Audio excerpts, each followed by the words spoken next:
आर्थिक रूप से कमजोर वर्गों यानी ईडब्ल्यूएस के लिए 10% आरक्षण को लेकर सुप्रीम कोर्ट आज फैसला सुनाने जा रहा है। एक बड़ा दिन है आज। संविधान पीठ तय करेगी कि केंद्र की ओर से दिया गया आर्थिक रूप से कमजोर वर्गों के लिए 10% आरक्षण संवैधानिक है या नहीं। 7 दिनों की सुनवाई के बाद 27 सितंबर को सुप्रीम कोर्ट के 5 जजों की संविधान पीठ ने फैसला सुरक्षित रखा था। इस संविधान पीठ में सीजेआई यूयू ललित थे, तब वो थे इसमें, और justice Dinesh Maheshwari, justice Ravindra Bhat, justice Bela M Trivedi और जस्टिस जेबी पादरीवाला शामिल हैं। अपनी दलीलों में केंद्र सरकार ने ईडब्ल्यूएस आरक्षण को सही ठहराया। और हमारे साथ हमारे लीगल अफेयर्स एडिटर आशीष भार्गव जुड़ गए। आशीष, सरकारी नौकरियों और उच्च शिक्षा में जो 10% आरक्षण बरकरार रहेगा नहीं, सुप्रीम कोर्ट अपना इसमें फैसला सुनाएगा, किस तरह का असर इस फैसले के बाद पड़ता हुआ नजर आएगा आशीष, और ये कितना मायने रखता है ये समझाएं हमारे दर्शकों को। जी देखिए, बहुत ज्यादा मायने रखता है ये, क्योंकि जो 10% आरक्षण है आर्थिक आधार पर, जो कमजोर वर्ग है उनको, जो ईडब्ल्यूएस में कहा जाता है, उनके लिए एक बहुत बड़ा ये फैसला है। क्योंकि 8 लाख रुपए की सालाना कैप भी लगाई सरकार से 2000 का ये कानून है, और सरकार का ये कहना है कि जो आर्थिक रूप से कमजोर जो वर्ग है उसको किसी तरह की सुरक्षा और आरक्षण नहीं है, और हम किसी भी तरीके से एससी, एसटी और ओबीसी, इन तीनों जो कैटेगरी का जो आरक्षण है उसको कम नहीं कर रहे हैं, बल्कि हम एडिशनल सीट क्रिएट कर रहे हैं, चाहे वो कॉलेजेस हो चाहे वो नौकरी हो, और अतिरिक्त होगा ये 10%। तो इससे एससी या एसटी या ओबीसी जो वर्ग है उनके जो अधिकार है आरक्षण को लेकर वो किसी तरीके से कम नहीं होंगे। लेकिन यहाँ पर बहुत सारे सवालों के जवाब केंद्र सरकार को देने पड़े हैं। संविधान पीठ ने भी पूछा है भैया कि जब सुप्रीम कोर्ट ने पहले फिक्स कर दिया है कि 50% से ज्यादा आरक्षण नहीं होगा, और दूसरी बात यह है कि संविधान की मूल भावना ये है कि आर्थिक आधार पर कोई आरक्षण नहीं दिया जा सकता, ये सिर्फ और सिर्फ जो सामाजिक और शैक्षिक आधार पर आरक्षण दिया जा सकता है। तो ऐसे में आर्थिक आधार पर जो आरक्षण देकर नई कैटेगरी बनाई है वो संविधान के मूल ढांचे के खिलाफ है। ये सुप्रीम कोर्ट के आदेश पहले भी कह चुके हैं कि आर्थिक आधार पर आरक्षण नहीं होगा। तो यहाँ पर ऐसे में केंद्र सरकार ने बड़ी बचाव जरूर किया है, लेकिन अब एक फैसला आएगा जिससे ये तय होगा कि जो करोड़ों ऐसे जो लोग हैं 10% जिनको कोटा मिला है आरक्षण का 2019 में, वो बरकरार रहेगा या नहीं रहेगा, और इसका बहुत बड़ा इम्पैक्ट देश के उन वर्गों पर पड़ेगा जो आर्थिक रूप से कमजोर वर्गों की श्रेणी में आते हैं। क्योंकि यहाँ पर सुप्रीम कोर्ट को सिर्फ ये इंटरप्रेट करना है कि जो ये ईडब्ल्यूएस का जो कोटा सरकार ने दिया है, क्या ये संविधान के मूल ढांचे से छेड़छाड़ है, क्या ये सुप्रीम कोर्ट के संविधान पीठ के उस फैसले के खिलाफ है जिसमें कहा गया था कि 50% से ज्यादा आरक्षण नहीं दिया जा सकता है किसी भी कीमत पर। तो ये एक बड़ा फैसला यहाँ पर आएगा। बिल्कुल आशीष, आपके पास हम यहाँ पर आते रहेंगे। आशीष, बहुत बहुत शुक्रिया, आपकी आवाज बहुत अच्छे से हम तक नहीं पहुंच पा रही है। यहाँ पर ये भी बता दें कि याचिकाकर्ताओं ने दलील दी है कि आरक्षण का मकसद सामाजिक भेदभाव झेलने वाले वर्ग का उत्थान था। अगर गरीबी आधार है तो उसमें एसटी, एससी, ओबीसी को भी जगह मिलनी चाहिए, ये बात कही गई थी।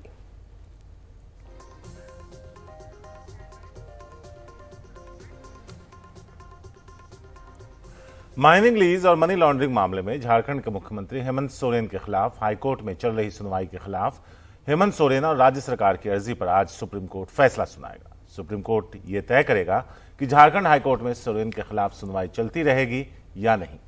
इससे पहले झारखंड के मुख्यमंत्री हेमंत सोरेन को बड़ी राहत मिली थी। शेल कंपनियों के जरिए मनी लॉन्ड्रिंग के आरोप पर झारखंड हाईकोर्ट में सुनवाई पर सुप्रीम कोर्ट ने रोक लगा दी थी। सुप्रीम कोर्ट ने हाईकोर्ट में याचिका की सुनवाई योग्य होने पर फैसला सुरक्षित रख लिया था, और कोर्ट ने यह भी कहा था कि याचिकाकर्ता या ईडी सोरेन के खिलाफ पहली नजर में केस स्थापित नहीं कर पाए। सुप्रीम कोर्ट ने ईडी पर बड़े सवाल भी उठाए थे, तो ऐसे में इस खबर पर भी रहेगी नजर।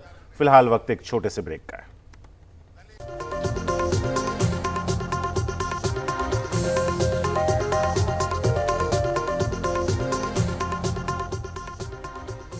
छह राज्यों के 7 विधानसभा सीटों पर हुए उपचुनाव में बीजेपी ने 4 सीटों पर जीत दर्ज की। 1 सीट पर टीआरएस, 1 पर शिवसेना उद्धव गुट और 1 सीट पर आरजेडी को जीत मिली है। अगर बिहार की बात करें तो गोपालगंज सीट बीजेपी के खाते में गई, जबकि मोकामा सीट पर आरजेडी ने जीत हासिल की है। गोपालगंज की सीट पर आरजेडी की हार में एआईएमआईएम और बीएसपी उम्मीदवारों की अहम भूमिका रही। इन दोनों पार्टियों के उम्मीदवारों को कुल मिलाकर 20,000 वोट मिले। एक रिपोर्ट आपको दिखाते हैं। मोकामा से विजयी प्रत्याशी नीलम देवी। नीलम के पति अनंत सिंह इस सीट से 4 बार विधायक रहे हैं। नीलम सिंह को जीत का इतना भरोसा था कि उनके समर्थकों ने पहले से ही मिठाई बनवा कर रख ली थी। जीत के बाद इन समर्थकों ने जमकर आतिशबाजी कर खुशी मनाई। बाबा परशुराम की धरती है, वहाँ मोकामा क्षेत्र की जनता किसी जुमलेबाजी और बहकावे में नहीं आएगी। जितना विधायक जी जनता को सेवा किए हैं, दुख में सुख में और विकास किए हैं, जनता उसी का तो रिजल्ट दे रही है। हमारी जीत पहले से ही तय था, हम तो पहले ही बोल दिए थे कि कहीं कोई टक्कर में नहीं है, सिर्फ एक औपचारिकता थी, वो भी पूरी हो गई। वहीं गोपालगंज सीट पर सहानुभूति के बावजूद बीजेपी प्रत्याशी कुसुम देवी ने 2000 से कुछ अधिक वोट से ही जीत पाई। ये सीट कुसुम देवी के पति और बीजेपी के पूर्व विधायक सुभाष सिंह के निधन से खाली हुई थी। यहाँ राष्ट्रीय जनता दल के प्रत्याशी की हार में AIMIM के प्रत्याशी को मिले 12,000 से अधिक वोट और BSP प्रत्याशी इंदिरा देवी को मिले 8,854 वोटों की अहम भूमिका रही। केवल सिंपैथी फैक्टर होने के बावजूद भी 1700 वोट से ही हमारी गोपालगंज में हार हुई है। यानी जनता जो है गोपालगंज की, जो बीजेपी का जो कोर वोटर है, वो कहीं ना कहीं से जो लोग क्लेम करते थे कि फलना जो है हमारा ही वोटर है, उस पे महागठबंधन के लोगों ने सेंध मारने का काम किया है। जदयू बीजेपी से अलग हुआ, आरजेडी के साथ गया, महागठबंधन बनाया, फिर भी गोपालगंज में भारतीय जनता पार्टी को ये लोग हरा नहीं पाए और भारतीय जनता पार्टी का कमल वहां खिला है। और ये साफ संदेश है कि जदयू राजद मिलकर भी भारतीय जनता पार्टी को नहीं हरा सकते। बिहार में उपचुनाव के परिणाम को लेकर राष्ट्रीय जनता दल और भारतीय जनता पार्टी में खुशी और गम दोनों का माहौल है। खुशी इस बात को लेकर है कि दोनों पार्टियों ने अपने अपने परंपरागत सीट पर कब्जा कायम रखने में एक बार फिर कामयाब रहे, और गम इस बात को लेकर है कि दोनों पार्टियां जहां एक दूसरे के ऊपर दूसरी सीट पर विजय पाने का जो भी मंसूबा उन्होंने पाल रखा था, वो धरा का धरा रह गया। पटना से कैमरामैन हबीब के साथ मनीष कुमार, NDTV इंडिया। और वहीं उत्तर प्रदेश के लखीमपुर खीरी जिले की गोला गोकर्णनाथ सीट पर हुए उपचुनाव में बीजेपी ने रिकॉर्ड दर्ज जीत की है। यहाँ पर भी शारिक हम देख रहे थे कि बीजेपी को कहीं ना कहीं सहानुभूति वोट जो है उसका भी फायदा मिला है। बीजेपी के उम्मीदवार अमन गिरी 34,298 वोट से जीते। यह सीट उनके पिता के निधन के बाद खाली हुई थी।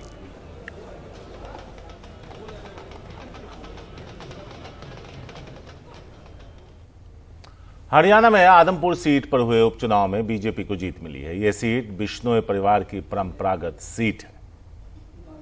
कांग्रेस से बीजेपी में शामिल हुए कुलदीप बिश्नोई के बेटे भव्य बिश्नोई ने इस सीट पर जीत हासिल की है। हमारे सहयोगी वेदांत की रिपोर्ट आपको दिखाते हैं। हरियाणा में बिश्नोई परिवार के गढ़ आदमपुर में परिवार का दबदबा बन रहा है। आदमपुर उपचुनाव में कांग्रेस अपनी इस पुरानी सीट पर बीजेपी से हार गई। ये जीत चौधरी भजनलाल परिवार और आदमपुर 54 साल के विश्वास की है। बीजेपी उम्मीदवार भव्य बिश्नोई ने 15,000 से ज्यादा वोटों से चुनाव जीता।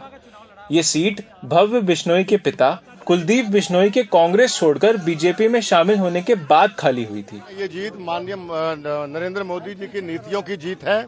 ये जीत माननीय मनोहर लाल खट्टर जी की कार्यशैली की जीत है। ये जीत आदमपुर हलके में चौधरी भजनलाल परिवार का 54 साल का विश्वास, ये उसकी जीत है। भूपेंद्र हुड्डा को धूल जुटाने के लिए आदमपुर हलके की जनता को बधाई। इन चुनावों में कांग्रेस बीजेपी के खिलाफ सत्ता विरोधी लहर का फायदा उठाने में नाकाम रही। हुड्डा परिवार को छोड़कर हरियाणा कांग्रेस के सभी बड़े नेता प्रचार में लगभग नदारद दिखे। फिर भी कांग्रेस के अनुभवी नेता जयप्रकाश ने हरियाणा के पूर्व मुख्यमंत्री भजनलाल के पोते को अच्छी टक्कर दी।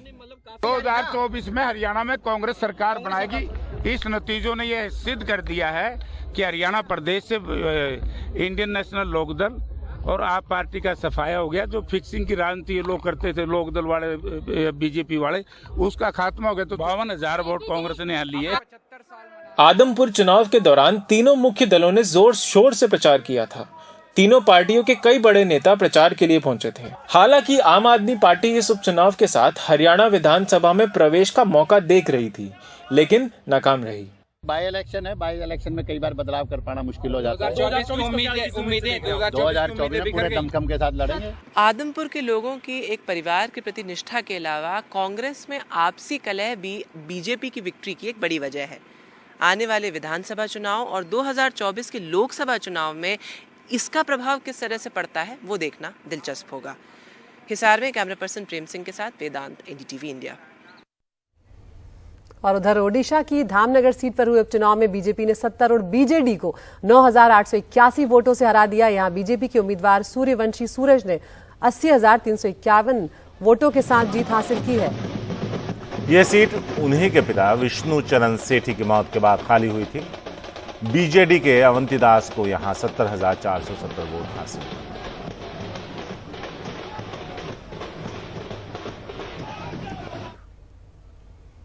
वहीं मुंबई की अंधेरी ईस्ट सीट पर उम्मीद के मुताबिक शिवसेना उद्धव ठाकरे गुट की ऋतुजा लटके को जीत मिली। यहां बीजेपी के चुनाव मैदान से हटने के बाद चुनाव एकतरफा हो गया था। लेकिन इस बार जिस बात ने सबको हैरान किया वो ये रही कि 12,000 से ज्यादा वोट नोटा के नाम पड़े और वो सभी को चौंका रहे हैं। वहीं शिवसेना जो है इन्हें नोटा नहीं बल्कि बीजेपी के वोट बता रही है। अंधेरी विधानसभा उपचुनाव में शिवसेना उद्धव ठाकरे गुट की मशाल ने कमाल कर दिखाया। ऋतुजा लटके भारी मतों से विजयी हुई। इस मौके पर ऋतुजा लटके ने अपनी जीत का श्रेय अपने पति दिवंगत रमेश लटके के काम को दिया। ये जीत भी जैसे मैंने बताया, ये जीत मेरी पति की जीत है। उन्होंने जो काम किया है, विकास काम किया, अंधेरी का जो विकास वो उनका ध्येय था, ध्यास था, उसकी जीत है ये।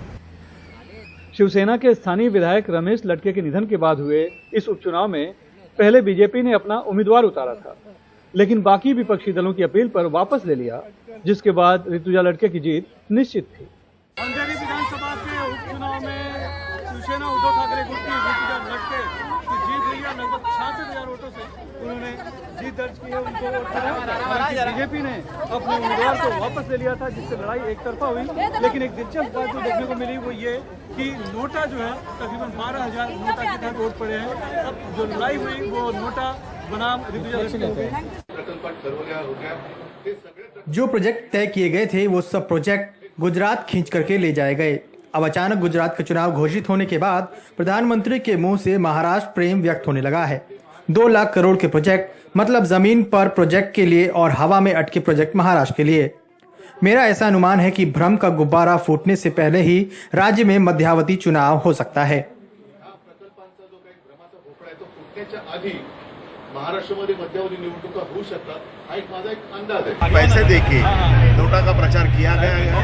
मैंने पुलिस को, मैंने इलेक्शन कमीशन को, मैंने रिटर्निंग ऑफिसर को लिखित स्वरूप में दिया था कि कहां पर ये पैसे दिए जाते हैं। जो इन्फॉर्मेशन हमको मिल रही थी वो सब हमने पुलिस को दी थी, लेकिन उसके ऊपर कोई एक्शन हुई नहीं।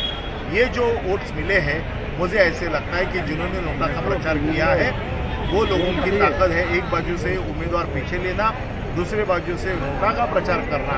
तो ये जो नोटा को जो मिले हुए वोट्स है वही उनके वोट्स है, ऐसा हम समझते हैं। उधर मुंबई बीजेपी अध्यक्ष आशीष शेलार ने ट्वीट कर ऋतुजा लटके को बधाई तो दी है, लेकिन साथ ही ये भी लिखा है कि यह जीत बीजेपी की वजह से हुई है। अगर बीजेपी ने चुनाव लड़ा होता तो ऋतुजा लटके की हार निश्चित थी, लेकिन शिवसैनिक ऐसा नहीं मानते।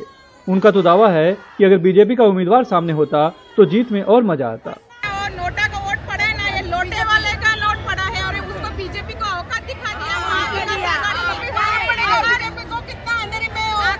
अगर हमारे जॉब में खड़ा होता तो उसकी औकात उसको हम दिखा देते थे उसकी कितनी है औकात। अभी उसको बोला नेक्स्ट टाइम खड़ा रहेगा तो खड़ा रहेगा, उसको हराते ना 10 जनों ज्यादा खड़ा रहते लड़के तो ज्यादा मजा आता। डर गया वो बोली ना हम लोग सहानुभूति नहीं दिखाया, वो डर के उन्होंने पीछे लिया। अगर वो आता था इलेक्शन में तो और मजा आता था। हम तो वही सोचते थे सब शिवसेना की चाहिए, उसने पीछे क्यों लिया। शिवसेना में बगावत के बाद ये पहला विधानसभा चुनाव था और चुनाव चिन्ह भी धनुष बाण की जगह जलती मशाल थी। ऐसे में ऋतुजा लटके की इस जीत ने शिवसैनिकों में नया जोश भर दिया है। मुंबई से कैमरामैन अशोक महाडिक और धनेश के साथ सुनील सिंह, एनडीटीवी इंडिया के लिए। और अब तेलंगाना की बात करते हैं शारिक। तेलंगाना के मुनुगोडे विधानसभा उपचुनाव में सत्तारूढ़ टीआरएस के उम्मीदवार ने 10,000 से ज्यादा वोटों से जीत हासिल की। बीजेपी उम्मीदवार ने यहां कड़ी टक्कर दी, लेकिन आलोचक ये कह रहे हैं कि इन चुनावों में पैसों ने बहुत बड़ी भूमिका निभाई। हमारी सहयोगी उमा सुधीर की रिपोर्ट आपको दिखाते हैं। तेलंगाना के मुनुगोड विधानसभा उपचुनाव में सत्तारूढ़ टीआरएस के उम्मीदवार ने 11,000 से भी ज्यादा वोटों से जीत हासिल की। बीजेपी उम्मीदवार ने यहां कड़ी टक्कर दी, लेकिन आलोचक कह रहे हैं कि इन चुनावों में पैसे ने भी बड़ी भूमिका निभाई। इस चुनाव में शराब और पैसों का इस्तेमाल हुआ है और हम इसे जानते हैं। इन चुनावों को जीतने के लिए टीआरएस ने पूरी ताकत झोंक दी थी। मुख्यमंत्री के चंद्रशेखर राव ने 2 बड़ी जनसभाएं की थी और अपनी पूरी कैबिनेट और विधायकों को प्रचार में उतार दिया था। मैं मुख्यमंत्री को यहाँ 2 बार प्रचार करने के लिए लाने में सफल रहा, ये मेरी जीत है। कांग्रेस तीसरे स्थान पर है और बहुत बड़े अंतराय के बाद, और इसलिए मुनुगोड उपचुनाव से उसका सबसे बड़ा नुकसान हुआ है, क्योंकि अब लगने लगा है कि क्या 2023 में भी कांग्रेस टीआरएस सरकार को चुनौती दे पाएगा यहाँ सरकार बनाने के लिए। बीजेपी उम्मीदवार के राजगोपाल द्वारा कांग्रेस छोड़ने के बाद इस सीट पर उपचुनाव जरूरी हो गए थे। टीआरएस और बीजेपी दोनों ने ही पैसे खर्च करने में कोई कसर नहीं छोड़ी। उधर पहले इस सीट पर काबिज रही कांग्रेस के उम्मीदवार यहां अपनी जमानत भी नहीं बचा पाए। नलगुंडा से कैमरा पर्सन नागराजू के साथ उमा सुधीर, एनडीटीवी इंडिया के लिए। कर्नाटक के मैसूर की बात करते हैं, जहां पर इंटेलिजेंस ब्यूरो के एक पूर्व अधिकारी आर.के. कुलकर्णी की सड़क हादसे में मौत के मामले में नया मोड़ आ गया है। पुलिस ने इस हादसे से जुड़ी सीसीटीवी तस्वीरों की जांच के बाद इसे हत्या के केस में बदल दिया है। पुलिस ने पहले इसे हिट एंड रन केस के तौर पर दर्ज किया था। सीसीटीवी वीडियो में साफ दिख रहा है कि शाम की सैर के वक्त कुलकर्णी जब सड़क किनारे टहल रहे थे तो सामने से बिना नंबर की एक गाड़ी जानबूझकर उनकी ओर मुड़ी और टक्कर मारकर भाग गई। आर.एन. कुलकर्णी को उसके बाद तुरंत अस्पताल में दाखिल करवाया गया, लेकिन उन्हें बचाया नहीं जा सका। इस बीच आरोपी फरार हो गए। पुलिस उनकी तलाश कर रही है। इस मामले से हर पहलू की जांच की जा रही है कि आखिर क्या वजह रही होगी कि इस तरह से एक कार में सवार कुछ लोगों ने, या एक व्यक्ति था, ये भी अभी सामने आना बाकी है, इस तरह से कुलकर्णी को मारा है और उनकी मौत हो जाती है।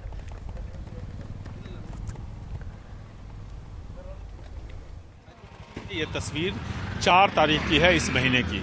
शाम में तकरीबन 5 से 5:30 बजे के आसपास जब वो इवनिंग वॉक पे गए थे, हमेशा कुलकर्णी साहब जाते थे, उसी वक्त आप देखिए कि किस तरह से एक कार आती है और सीधे उनको हिट करती है। वो बिल्कुल अपने बाईं तरफ थे, कार भी अपने सही रास्ते पे आई, लेकिन उसके बाद उसने राइट टर्न लिया और सीधे जाकर के उसको कुलकर्णी साहब को उन्होंने हिट किया है।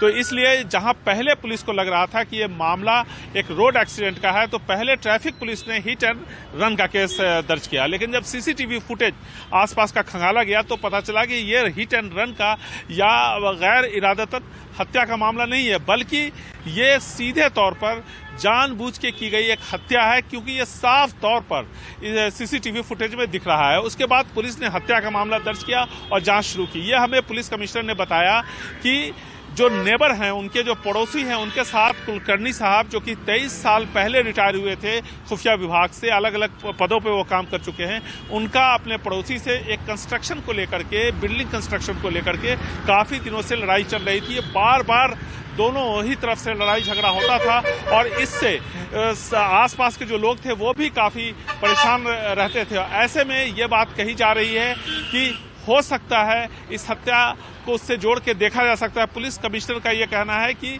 अभी वो सभी पहलुओं की जांच कर रहे हैं। जो भी नेबर हैं उनसे भी पूछताछ की जा रही है, क्योंकि कुलकर्णी साहब के परिवार की तरफ से उनके जो पड़ोसी हैं उनके खिलाफ शिकायत दर्ज करवाई गई थी। लेकिन हमें नहीं भूलना चाहिए कि कुलकर्णी साहब एक बड़े अधिकारी थे आईबी के, जो जानकारी हमें दी गई है पुलिस की तरफ से।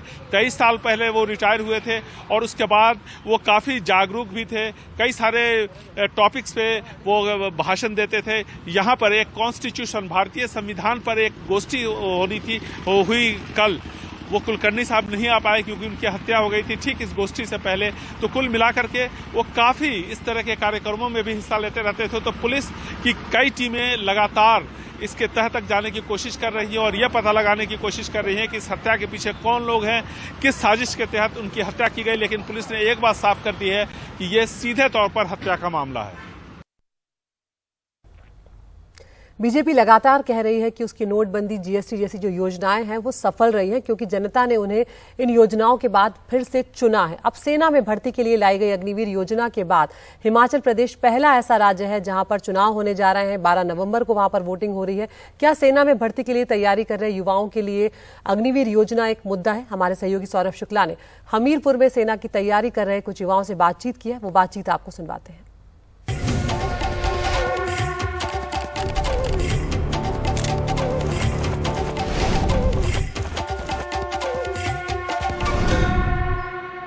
सुबह के 5 बज रहे हैं, पूरे हिंदुस्तान में सवेरा भी नहीं हुआ, लेकिन ऐसे लाखों युवा आपको कसरत करते, सुबह दौड़ते पगडंडियों पर, मैदानों पर नजर आ जाएंगे। हिमाचल प्रदेश में तापमान 10 डिग्री से नीचे है, हाथ कांप रहे हैं, मुंह से भाप निकल रही है। उनको देखिए, हाफ पैंट पहन के अपनी 5 किलोमीटर की दौड़ कर चुके हैं। हिमाचल में चुनाव है, अग्निवीर योजना एक बहुत बड़ा मुद्दा है। कांग्रेस को इसको लेकर के बीजेपी को कटघरे में खड़ा कर रही। प्रियंका गांधी कह रही है कि जानबूझ करके युवाओं के भविष्य से खिलवाड़ कर रही है अग्निवीर स्कीम के जरिए। केंद्र में सरकार आई कांग्रेस की तो अग्निवीर स्कीम खत्म कर देगी। बीजेपी देशभक्ति की बात करे, लेकिन आप सबको याद होगा 2017 में जब यूपी में बीजेपी चुनाव जीती तो प्रधानमंत्री मोदी ने कहा था कि नोटबंदी पर लोगों ने मोहर लगाया है चुनाव जीत के। चुनाव वोट तय करता है कि सरकार की स्कीम लोगों को पसंद आई या नहीं आई। और कहा जाता है कि पहाड़ का पानी और पहाड़ की जवानी हमेशा देश के काम आती है, पहाड़ के नहीं। और आप हिमाचल में, कांगड़ा में, हमीरपुर में, किसी भी जिले में जाएं, आपको वहां पर हर गांव, हर घर में सेना में जवान भर्ती मिल जाएगा। जनरल, कर्नल, नायक, लांस नायक, मेजर, सब पहाड़ के मिलेंगे आपको। शहीद मिलेंगे, परमवीर चक्र से सम्मानित मिलेंगे। अब अग्निवीर योजना का क्या सोच रहे हैं लोग, क्या चुनाव में एक बड़ा मुद्दा है, इन युवाओं से बात करते हैं। आपका नाम बताइए। सर सनम ठाकुर। सनम, कितनी उम्र है आपकी? मेरी सर 19 साल। कितना दौड़ते हैं रोज आप? Sir daily 15 kilometre, 20 kilometre, 22 kilometre, मतलब डेली अलग अलग रूट होता है, तो दिन के हिसाब से टाइम टेबल सेट है। सुबह शाम 2 टाइम। जी। सुबह शाम 2 टाइम। आर्मी में भर्ती होना है, यूनिफॉर्म पहननी है, देश के लिए रक्षा करनी है, जज्बा है। हाँ जी है। 4 साल के लिए ये अग्निवीर स्कीम है, 4 साल के लिए सेवा कर पाओगे। 25% की बात है, लेकिन गारंटी उसकी भी नहीं है। बागे रिजर्वेशन की बात कर रहे हैं, उसकी भी गारंटी नहीं है। क्या सोचते हो इस अग्निवीर स्कीम के बारे में? सर ये काफ़ी हद तक अच्छी नहीं है। ये जो 4 साल वाला इन्होंने किया है, ये बिल्कुल अच्छा नहीं है। बस एक बात अच्छी है कि ज़्यादा बच्चों को मौका मिलेगा, और बाकी सब इसके बारे में कुछ अच्छा है नहीं। जैसे बच्चे 4 साल के लिए सर कौन भर्ती होना चाहेगा?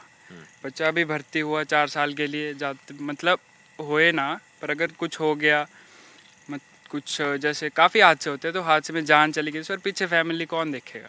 4 सालों के लिए कौन, फैमिली को मिलेगा क्या? 10 लाख रुपए सर, कौन 10 लाख रुपए में क्या होगा? तो ये आपको लगे इस बार इलेक्शन है, वोटिंग में बड़ा मुद्दा है, इसको लेकर के आपके गाँव में चर्चा हो रही होगी अग्निवीर योजना की। और अग्निवीर योजना के बाद हिमाचल ही स्टेट है जहाँ वोट पड़ने वाले हैं। लोग कोई स्कीम पसंद नहीं आती है, वोट के जरिए तय करते हैं। आप लोगों के जहन में क्या है? सर जहन में सर ये तो बहुत हद तक है हमारे अंदर कि 4 सालों के लिए कर दिया है, इसका कुछ तो मतलब बच्चे करेंगे ही करेंगे सर। तो सरकार बदली भी जा सकती है, और नहीं भी अब क्या हो सकता है। आपको लगता है कि वोट के जरिए सरकार बदल भी सकते हैं? अग्निवीर योजना को लेकर लोगों के जहन में, युवाओं के जहन में थोड़ी सी नाराजगी? सर थोड़ी नहीं, बहुत है सर, बहुत है। 4 साल से 4 साल होते गया है, 4 सालों का तो पता ही नहीं चलता है। अभी जैसे लास्ट टाइम भर्ती हुई थी तो उसका एग्ज़ाम होना था, तो सर 2 साल तो बच्चे मतलब पढ़ाई करते रहे, इतनी तैयारी की, फिर उन्होंने बोला कि एग्ज़ाम कैंसिल। सर बच्चों की मेहनत, बच्चे ओवरेज हो गए सर। पेपर लीक हो गया, कोरोना में 3 साल भर्ती नहीं हुई। जी नहीं हुई, सुनवाई नहीं है, लेकिन कोई सुनवाई नहीं है सर, कोई सुनवाई नहीं है। और अभी जैसे ये भर्ती हुई तो हमीरपुर डिस्ट्रिक्ट में जो BRO है, तो इस बार बोला गया, जब 4 सालों के लिए की ना, तो इस बार बोला गया कि पिछली बार से ज़्यादा बच्चे लेंगे। पिछली बार 700-800 प्लस लिए थे हमीरपुर BRO में, और इस बार इन्होंने लिए 372 इतने, मतलब इतने ही लिए हैं। तो बोला गया था कि लास्ट टाइम से दुगने लेंगे, और सर जितना लास्ट टाइम था उसके बराबर तक नहीं लिए। बराबर तक नहीं जी लिए। जी। पेपर भी लीक हो गया है सर। हाँ मैं HP पुलिस में सिलेक्टेड था, फिर वो पेपर कैंसिल हो गया। अच्छा, आप सिलेक्ट हो गए थे? जी जी जी। कांस्टेबल के लिए? जी जी। लेकिन पेपर कैंसिल हो गया सर। पेपर कैंसिल हो गया, दिल टूटा? हाँ जी हाँ जी। फिर सर जो पेपर आया तो इन्होंने पेपर स्टाइल चेंज कर दिया सर सारा। जैसा मतलब आप पिछले 5 सालों का जो पुलिस का पेपर देखोगे ना, तो जो मतलब इसका सिलेबस है, जो इसकी कोडिंग है, मतलब जिस हिसाब से पेपर आता है उस हिसाब से बिल्कुल नहीं आया था। मतलब बिल्कुल अलग। मैं पेपर देखा, मैं सोचूं मैं क्या पढ़ के आया था और क्या आ रहा है सर, मतलब बिल्कुल चेंज। तो तकलीफ है इस बात की आप लोगों को। ठीक है, बहुत सर बहुत। और लोगों से बात करते हैं। आपका क्या नाम है? निशान शर्मा। निशान शर्मा, यही गाँव है आपका हमीरपुर में? हाँ। सुबह तैयारी करते हो, रोज मेहनत करते हो? हाँ। मैं तो 3 टाइम आता हूँ ना। 3 टाइम आते हो? हाँ। क्या सपने हैं? सेना में जाना है? हाँ, सेना में जाना है। चुनाव में जब वोट डालने जाओगे क्या रहेगा जहन में? अब अग्निवीर योजना को लेकर कुछ नाराजगी है? सोच के जाओगे वोट डालने के लिए? हाँ, बहुत नाराजगी है सर। बहुत गलत हुआ सर इतना। बहुत गलत हो। वोट के जरिए आपके घर वाले क्या करेंगे? आप क्या करेंगे? विरुद्ध है सर, पूरे ही विरोध में है आप लोग। ठीक है। और ये युवा है, आप बहुत अच्छी रेस कर रहे थे, आप सभी लोग अच्छी रेस कर रहे थे, आप भी रेस कर रहे थे। रोज कितना किलोमीटर दौड़ते हो आप? अलग अलग टाइम है। जैसे नाम बताइए पहले आप। सौरभ शर्मा। सौरभ शर्मा, मेरा नाम भी सौरभ है। सौरभ, कितना दौड़ते हो रोज? अलग अलग टाइम के हिसाब से है। अभी सवेरे 5 किलोमीटर, शाम को लॉन्ग भी जाते हैं 15-22 किलोमीटर। इतनी मेहनत करते हो, जब अग्निवीर योजना के बारे में सुना आपने तो आपके जहन में क्या आया? सर इच्छा खत्म हो गई थी पहले तो। फिर उसके बाद सर से हुआ कांटेक्ट, तो सर ने थोड़ा किया अंदर से भी, यहाँ भी कुछ नहीं है, 4 साल का करेंगे तो फिर होगा आगे भी कुछ। 25% में आ ही जाएंगे ज़रूर। 25% में आ जाएंगे ज़रूर। ठीक है। तो चुनाव है यहाँ हिमाचल प्रदेश में, क्या है जहन में? जैसे अग्निवीर आई है तो सरकार भी थोड़ी चेंज होने वाली है। अच्छा, अग्निवीर को लेकर सभी विरोध में है सभी। और बच्चों से बात करते हैं, यहाँ पर खड़े हुए हैं, मेहनत कर रहे हैं। हाँ, आपका नाम क्या है? सर मेरा नाम ऋषभ ठाकुर है। ऋषभ, आर्मी भर्ती होना चाहते हो? जी सर बिल्कुल। परिवार में है कोई आर्मी में? सर मेरे पापा आर्मी एक्स सर्विस में रिटायर्ड है, और मेरा भाई अभी आर्मी में सर्विस कर रहा है। अच्छा, 2 साल में उनको। अग्निवीर योजना के बारे में क्या सोच रहे हो? सर अग्निवीर योजना कई हद तक ठीक भी है, किसी हद तक बिल्कुल ठीक नहीं है। हाँ। जैसे फैसिलिटीज़ बिल्कुल नहीं है इसमें। 4 साल तक कोई कैंटीन फैसिलिटी नहीं, कोई मेडिकल फैसिलिटीज़ नहीं। और साथ में 4 साल के बाद कह रहे हैं कि 25% रिजर्वेशन मिलेगी, तो उसमें थोड़ा प्रॉब्लम आ जाएगी। Yes sir. तो इस बार वोट देने जाओगे तो क्या सोच के जा रहे हो आप? वोटिंग हो गई आपकी? राइट है, 18 के हो गए आप? यस सर, मैं 18 का हूँ सर। है वोटिंग आपकी? जी सर है। क्या सोच के जाओगे वोट डालना? सर है, इस बार थोड़ा सोचा है कि मतलब अग्निवीर वाला जो सिस्टम किया वो अच्छा नहीं लग रहा, तो सरकार थोड़ी चेंज होनी चाहिए इस बार। चेंज होनी चाहिए इस बार, ये लगता है आपको? बिल्कुल। आप कोने में खड़े हो, आपका नाम क्या है? मेरा नाम नितिन ठाकुर। वोटिंग है आपकी? हाँ जी। गए एक बार भर्ती देखी? एक बार भी नहीं, अभी नहीं। पहली बार देखोगे जाके भर्ती? इस बार तैयारी कर ली पूरी? हाँ जी। अग्निवीर स्कीम के बारे में चर्चा हो रही है गांव में? हाँ जी। क्या कह रहे हैं लोग? यही कि फैसिलिटी बहुत ज़्यादा कम कर दी है इन्होंने। इसके बाद इतना बेनिफिट नहीं है 4 साल के बाद, जितना बोला है इन्होंने, बताया हमें कि 4 साल के बाद इतना बेनिफिट मिलेगा। पर फिर भी भर्ती होना चाहते हो? हाँ जी। क्या है जज्बा? कि वर्दी पहननी है। वर्दी पहननी है? हाँ। आर्मी में भर्ती होना है? हाँ जी। 4 साल बाद अगर मान लीजिए 25% का वो उम्मीद है कि 25% में आ जाओगे, इनको रिटेन करेंगे? अगर फिजिकली फिट रहे तो आ जाएंगे, अगर नहीं हुए तो फिर क्या करेंगे? 4 साल के बाद देखेंगे फिर, तब तक तो यही है। तब तक तो यही है। हाँ। चुनाव में क्या सोचा है? चुनाव में अभी उस तरफ ज़्यादा ध्यान नहीं दिया, अभी रनिंग पे ही है फोकस। घर पे क्या चर्चा हो रही है? घर पे पूछा नहीं मैं ज़्यादा। पूछा नहीं ज़्यादा, मेहनत कर रहे हैं। तो यही है, आपने सुना बच्चों की राय। अग्निवीर को लेकर के नाराज़गी है बच्चों में, कह रहे हैं कि वोट के जरिए अपनी नाराज़गी जाहिर करेंगे, लेकिन उनके पास कोई विकल्प भी नहीं है। सरकार अब केंद्र में कब बदले पता नहीं, केंद्र सरकार बदल सकती। कांग्रेस कह रही कि जब हम आएंगे तो अग्निवीर खत्म करेंगे, लेकिन